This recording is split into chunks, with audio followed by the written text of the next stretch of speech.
શું કહેશો આજની આજે ઘટના છે અને તાત્કાલિક અસરથી આપ દોડીને આવ્યા છો, જીવદયા પ્રેમી તો છો જ, આપ હર કામ કરો છો અને આ પ્રસંગે શું કહેશો આપ?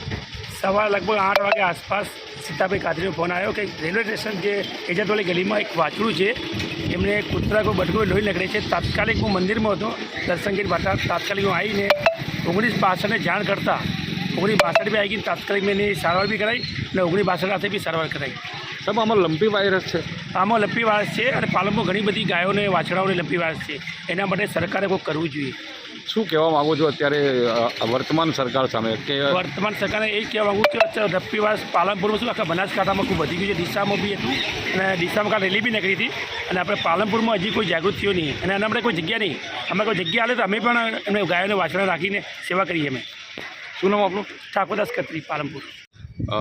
બેન અત્યારે જે આપ અહીંયા આવ્યા છો અને 1962 પર કોલ કર્યો છે ને ખત્રીભાઈએ, તો શું પરિસ્થિતિ છે અને કઈ રીતની ટ્રીટમેન્ટ કરવાની છે અને શું કરવાનું છે આમાં? બરાબર, એટલે અત્યારે જે આ વાછરડાને લંપી વાયરસ બી થયેલો છે. વાયરસના જે ફૂટીને બહાર પડે ને, ફૂટી જાય એટલે લોહી નીકળે એટલે મચ્છર બેસીને એ કન્ડિશન વધારે ખરાબ થઈ ગઈ છે, અંદર જીવડા પડેલા છે. બરાબર, અને એના કારણે એની મતલબ કમજોરી બી આવી ગઈ છે, એટલે કૂતરાએ થોડું ફફેડેલું બી છે. બરાબર, બાકી કંઈ નોર્મલ કન્ડિશન જ છે. થોડી કેરલેસ થઈ જશે નોર્મલ.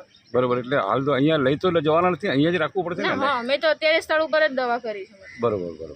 શું નામ આવે આપનું? કાજલ પરમાર. ઓકે.